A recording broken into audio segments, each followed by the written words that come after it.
Olá, gente, aqui é o Zé. Estamos de volta. Pensei que já tinha encerrado o trabalho por esse bimestre, mas estamos de volta, atendendo a alguns pedidos, para resolver uma prova de Física 1 que foi usada uns dias atrás para exame do pessoal que tinha ficado sem nota, né, no período anterior. Bom, muita gente pediu, mas o fator crítico, né, para decidir fazer essas aulas de resolução dessa prova foi porque duas das questões que caíram não foram trabalhadas adequadamente ao longo do bimestre, né? Não teve exercícios, principalmente de avaliação, com alguns dos temas levantados nessa prova. Se não me engano, teve uns 2 ou 3 exercícios de apoio parecidos, né, nas listas de apoio, só que dá para perceber pela quantidade de visualização da resolução dos exercícios de apoio que muito pouca gente estudou pela lista de apoio. Então, vamos ver se, uma vez que é uma resolução de prova, mais gente se interesse em estudar esses exercícios, beleza?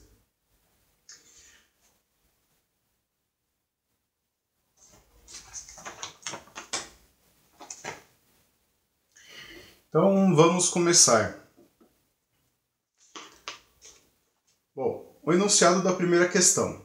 Dado o esquema ao lado, sabendo que o peso do cilindro C é 450 newtons, então peso de C 450 newtons, e o ângulo θ, que é esse ângulo formado entre esse segmento de fio de E até B. Esse θ tem valor de 45 graus. As cordas e polias são ideais e as massas desprezíveis. Determine. Bom, a primeira coisa que eu sempre falo para vocês fazerem quando vão começar a resolver um exercício de física é interpretar o diagrama ou o problema que o exercício está propondo. Em primeiro lugar, a gente tem que perceber que é um sistema de pesos. E esses pesos estão suspensos por cordas e o exercício já adianta que essas cordas são ideais, quer dizer que elas não esticam. E o peso delas a massa delas é desprezível. Então elas não entram, esses fatores não entram nos cálculos.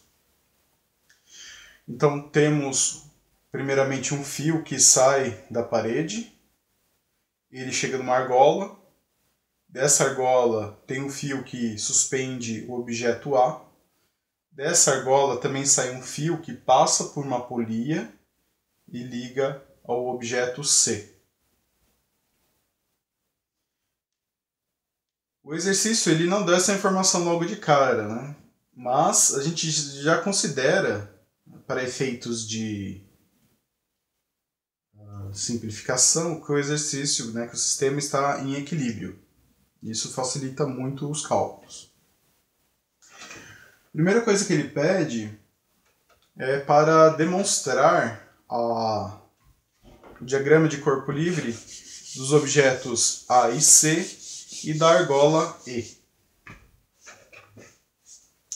Normalmente nesses casos você pode considerar que são pontos materiais, porque o peso, né, dos objetos eles caem no centro de massa deles mesmos. Mesmo que o fio esteja ligando a uma face, né, do objeto A e do objeto C, a gente poderia considerar que o peso de A está caindo no seu próprio centro de massa.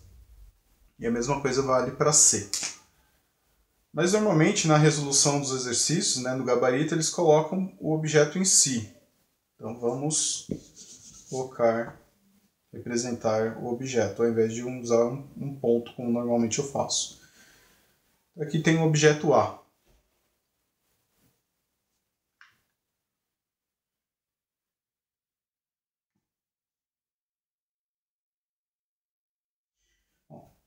Então a gente tem que analisar no diagrama de corpo livre quais são as forças que estão atuando no objeto que a gente está estudando. A gente vê que A ele está preso por um fio que o mantém em suspenso. Logo, esse fio exerce uma força de tração, que a gente vai chamar de TA, né, que é tração no objeto A.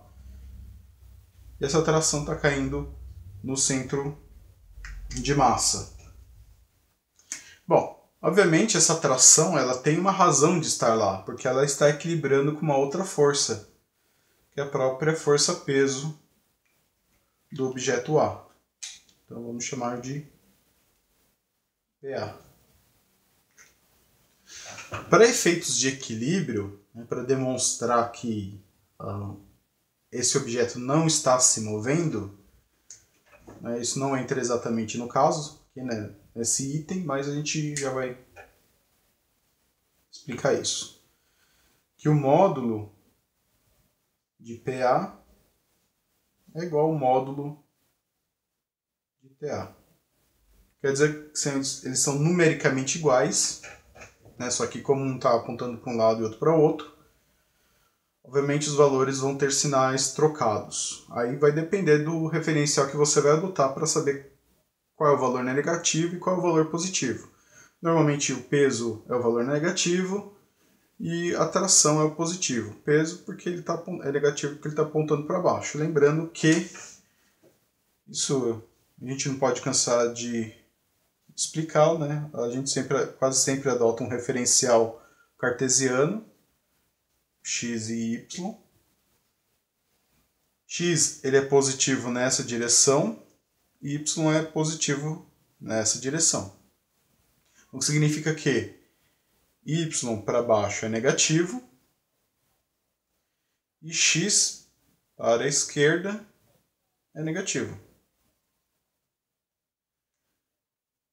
Este é o referencial padrão, o tradicional, mas nada impede que você troque os sinais. Mas muitas vezes você tem que explicitar qual o referencial que você adotou. Tudo bem? Mas nunca esqueçam desse referencial tradicional. Bom, então vamos agora para o objeto C.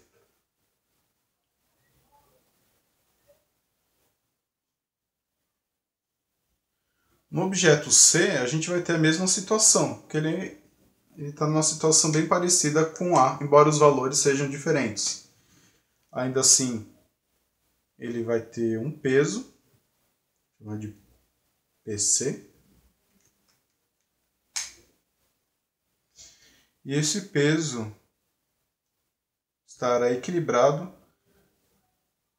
pela tração que está sendo imposta pelo fio. E novamente a gente vai ter que, para demonstrar que o sistema está em equilíbrio, né, que o objeto está parado, o módulo do peso do objeto C é igual à tração que liga esse objeto ao resto do sistema. E finalmente, temos a argola E. A argola E, obviamente, ela vai ser um pouquinho mais complicada do que os outros objetos. Por quê? Bom, em primeiro lugar, como o enunciado do exercício diz, o peso dessa argola, o material de que é feito, etc., não tem nenhuma importância. Então ela não tem peso, ela não tem massa.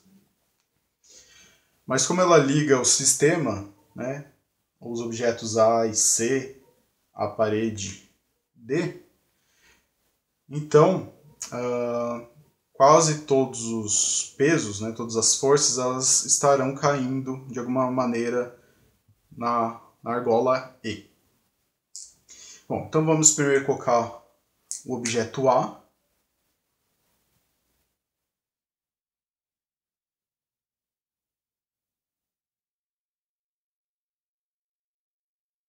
Na verdade aqui não é tração, né?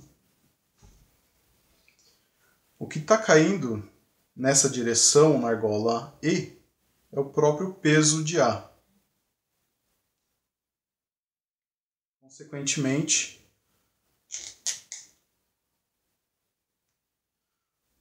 consequentemente, a argola vai exercer a tração, né? Na verdade, o fio vai exercer essa tração para equilibrar com o peso de ar. Nessa direção,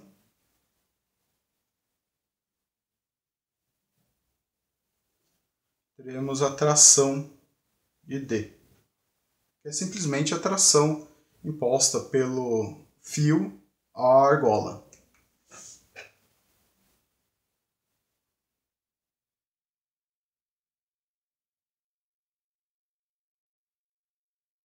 E nessa direção, teremos o peso do objeto C. Vocês podem achar estranho, né? Por que o peso está apontando para cima? Mas eu posso chamar de peso de C ou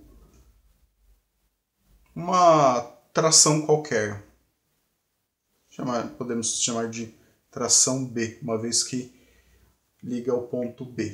O que acontece é que numericamente esse TB, essa tração nesse fio, vai ser numericamente igual ao peso de C. Por quê? Porque essa polia que está no ponto B, ela simplesmente vai mudar a direção da força que está sendo imposta nesse fio. Como essa tração vai ser numericamente igual ao peso, então posso falar que a força nesse fio, nesse pedaço de fio, é justamente o peso do objeto C. Bom, tudo isso daqui é importante para depois vocês entenderem como é que, bom, primeiro o sistema estará em equilíbrio, que é o que ele pede no item B. Ele pede para calcular o peso do cilindro A de maneira que o sistema permaneça em equilíbrio. Quer dizer, se a gente olhar para o ponto C, para a argola, todas as forças que estão atuando neste ponto, elas têm que ser igual a zero. Por quê? Se a gente olhar para D, D ele é um ponto preso na parede, então ele não vai se mover. O ponto B é uma polia que está presa ao teto, também não vai se mover. Então, se algum ponto se mover, aqui será o E, e consequentemente o objeto A e o objeto C estarão se movendo. Então, garantindo que o ponto E, as forças que estão caindo sobre ele, elas se autoanulem, vou garantir que todo o sistema está em equilíbrio e logo, consequentemente, ele estará parado.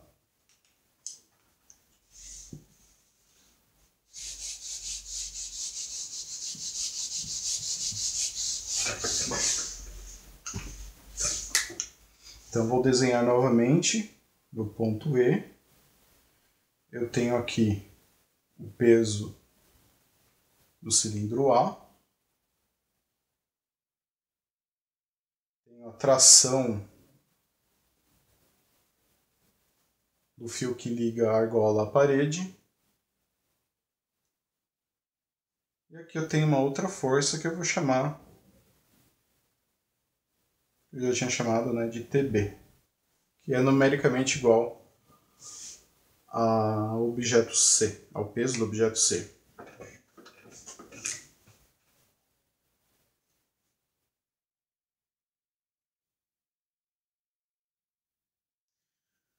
Beleza. Então eu tenho que garantir que a força resultante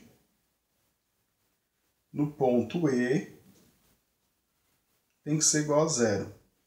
E só assim eu consigo garantir que o sistema está em equilíbrio e que não há movimento de nenhum dos componentes, de nenhum dos elementos que formam esse meu sistema. Como o peso do objeto C é dado, então o peso do objeto A terá que ser tal que entre em equilíbrio com as demais forças. E assim garanto que o sistema está em equilíbrio. Então, como eu havia falado, é importante a gente olhar para o ponto onde cai a maior parte das forças. Normalmente a gente faz isso. A gente pode analisar diferentes pontos se for um sistema mais complexo. Como é um sistema razoavelmente simples, a gente pode olhar, a gente acaba sendo obrigado a olhar para o ponto E. Bom, agora que eu tenho o ponto E, que é o ponto que eu vou estudar, eu preciso ver quais as forças que se anulam. Porque, novamente, as forças elas têm que se anular para manter o equilíbrio. Bom, eu sei que está caindo na argola E o peso de A, uma tração B, que liga a argola à polia e da polia ao objeto C, e uma tração que liga a argola ao ponto D na parede. Como normalmente eu adoto aquele referencial cartesiano,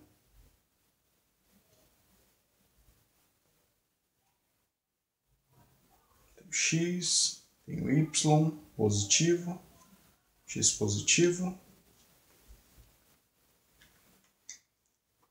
Então eu vou considerar todas essas forças de acordo com esse referencial, de maneira que a origem desse meu referencial coincide com esse ponto E, ou centro da argola. Então vamos colocar meu referencial aqui.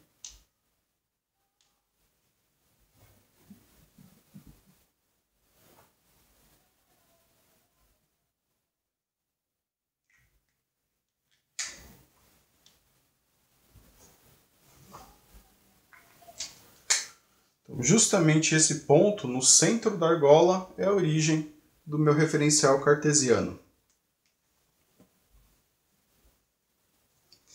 E agora eu vou ter que fazer uma soma vetorial dessas forças que estão concentradas no ponto E e determiná-las de maneira que a resultante delas seja zero. Esse é crucial. A soma desses vetores tem que ser igual a zero. Como TD e PA já estão em seus respectivos eixos, né? PA não vai ter influência em TD. Consequentemente, TD não terá influência em PA, né? Porque eles são ortogonais ou perpendiculares. Então, lembre-se, quando tiver um ângulo de 90 graus entre os vetores, um não terá influência no outro. Tudo bem? Você não pode somá-los dessa maneira, né? No entanto, o TB, como ele tem um ângulo com a horizontal, que é o meu ângulo θ, ele terá duas componentes. Então eu vou fazer aqui melhor detalhado. Tenho aqui meu ponto E, que é o centro da argola. E tenho o meu vetor.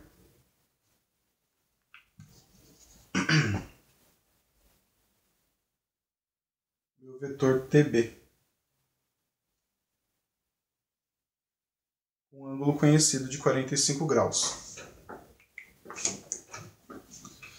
Vocês já aprenderam, eu espero, nessa altura do campeonato, que, de acordo com este referencial, a gente pode decompor esse vetor em duas componentes, que a gente chama de componente x, que vai ser paralela ao eixo x. Eu coloco assim um pouco deslocado para vocês perceberem que tem diferença, mas idealmente este vetor componente em vermelho ele está em cima do eixo x. Vou chamá-lo de TBX. E tem uma outra componente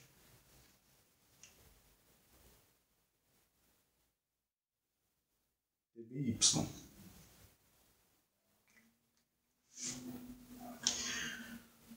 Bom, visualmente falando, o valor de TBX será igual à intensidade do vetor, né, ou a projeção no eixo x. Então é como se fosse uma sombra. Então vamos colocar nossa lanterninha aqui. se eu iluminar a ponta desse vetor, né, imagino que realmente é uma seta, como se fosse uma flechinha.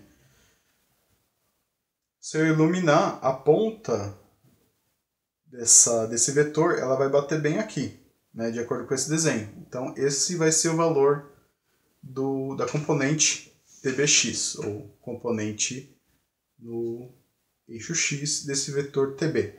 E a mesma coisa aqui. Coloco minha lanterninha, ilumino aqui e vejo qual é a intensidade do vetor TBY, ou componente Y do vetor TB.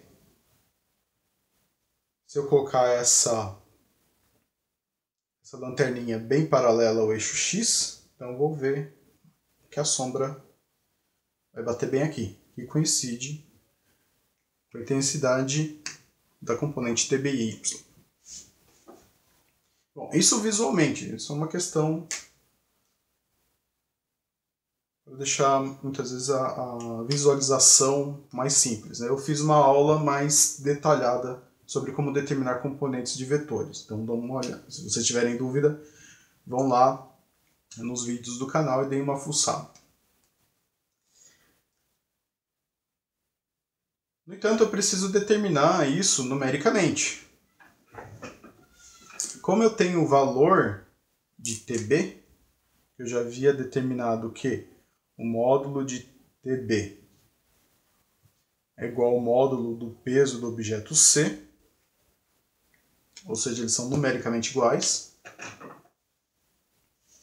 Eu tenho o valor de TB, porque eu tenho o valor de PC. Então, TB será igual a 450 newtons.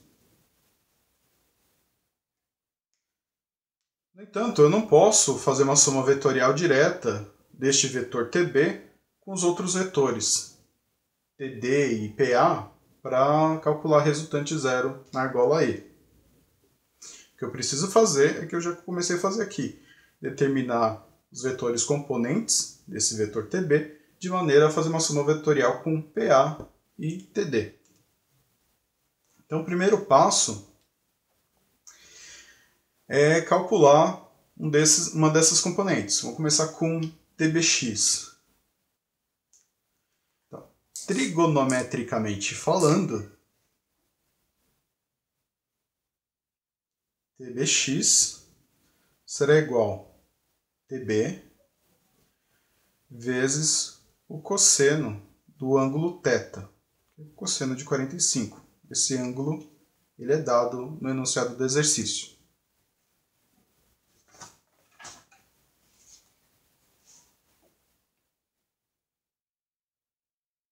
TBX será então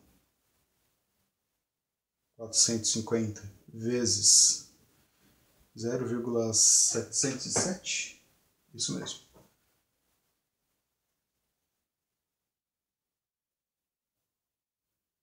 TBX será então 318,2 newtons.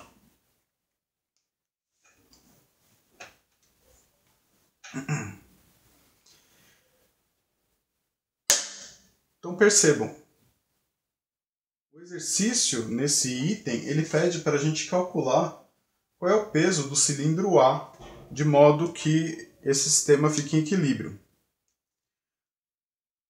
Como os valores dos vetores TD e do vetor componente nessa direção não vão influenciar no peso de A, então TBX não é o bastante por enquanto para a gente determinar o peso de A. Por quê?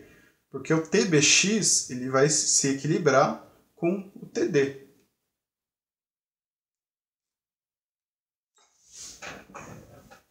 Ou seja, de um lado da argola puxa o vetor TD e de outro lado da argola puxa o vetor componente TBX.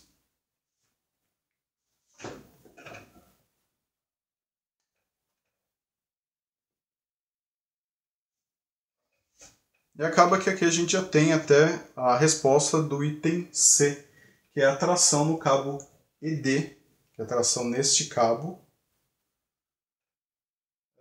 da situação equilíbrio.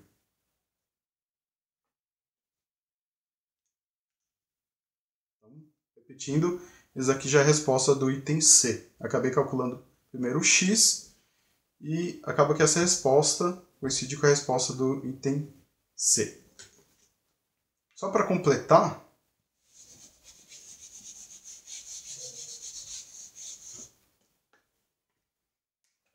agora entra aquela esperteza, aquela astúcia e o entendimento do exercício.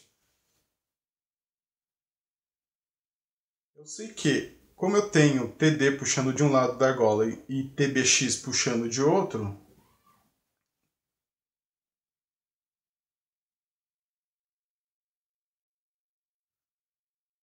essas duas forças elas têm que ser iguais para manter o sistema em equilíbrio, porque são as duas forças que estão atuando na horizontal. E, por enquanto a gente pode esquecer das forças que estão atuando na vertical.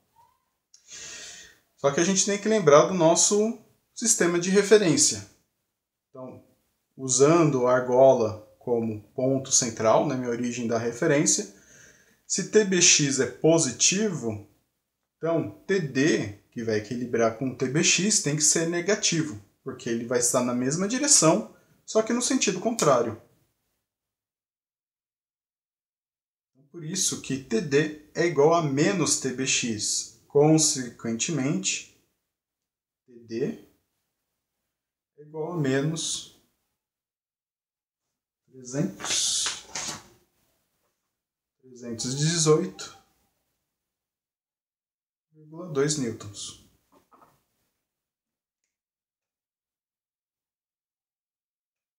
Tudo bem? Então agora vamos voltar para o item C.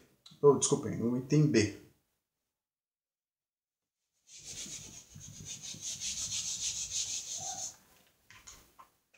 Então, o item B, repetindo, ele está perguntando qual será o peso do objeto A de maneira que o sistema permaneça em equilíbrio. Então, lembrando que na vertical estão atuando a força-peso, do objeto A e a componente Y do vetor TB. Consequentemente, o módulo de TBY será igual ao módulo de PA. Então eu só preciso calcular a componente Y do vetor TB para obter o peso de A de maneira que o sistema permaneça em equilíbrio, porque as forças em direções opostas, aliás, na mesma direção, só que com sentidos opostos, elas vão se anular, uma vez que elas tenham o mesmo módulo ou a mesma intensidade. Então, para calcular TBY, vou multiplicar o vetor principal TB vezes o seno do ângulo θ, que é 45 graus. TBY será então 450 vezes seno de 45, que é 0,707. Consequentemente, TBY será igual a 318,2 newtons. Talvez alguns de vocês estejam pensando que, caramba, deu o mesmo resultado. Não é de se admirar, porque a gente está com um ângulo, trabalhando com um ângulo de 45 graus. No caso específico do ângulo de 45 graus, o valor de seno e cosseno é igual. Então, multiplicando o mesmo número pelo mesmo número, que o vetor principal continua sendo o mesmo, obviamente eu vou obter o mesmo número. Nada de surpreendente nisso. Se vocês não entendem por que o seno de 45 é igual ao cosseno de 45, procurem lá no canal SOS Univesp uma aula que eu dei especificamente sobre trigonometria básica para física. Tá legal? Se vocês continuarem com dúvidas, é só perguntar no nosso grupo do Telegram ou do WhatsApp.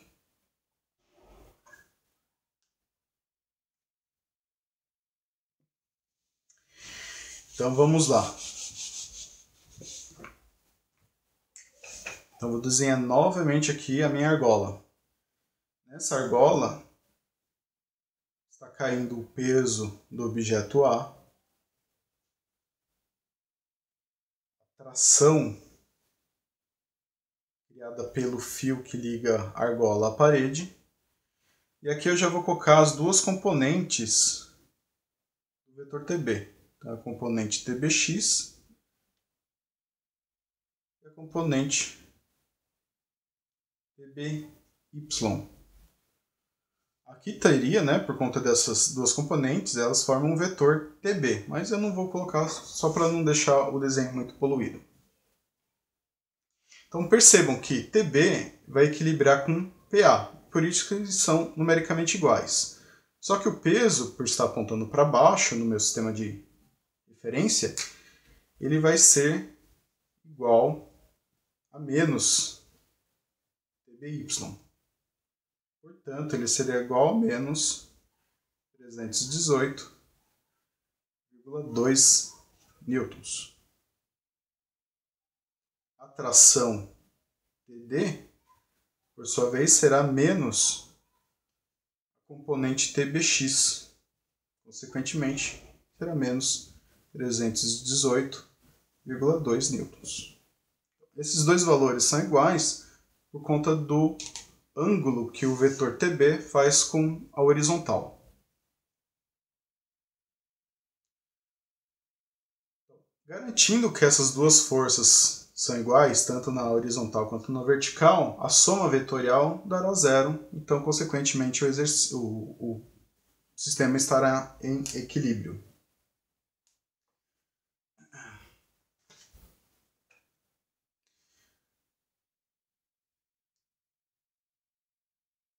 Assim, pergunta peso ou massa? Bom, então, só para resumir o exercício 8b, então o peso do objeto A será igual a menos 318,2. Aqui entra também uma questão do sinal. Eu poderia colocar o peso como positivo? Poderia. Aí entraria naquela questão do exercício da semana 6, que muita gente recebeu certo, muita gente recebeu meio certo. Questão do sinal. O peso, no sistema tradicional de referência, ele sempre vai ser negativo. Então não faz muito sentido, porque você sempre sabe para onde o peso está apontando. Então não precisa do sinal dele para evidenciar isso. Então é a questão entre estar correto e estar mais correto. Tudo bem? Bom, eu espero que vocês tenham entendido. A gente se encontra de novo na resolução do próximo exercício, beleza?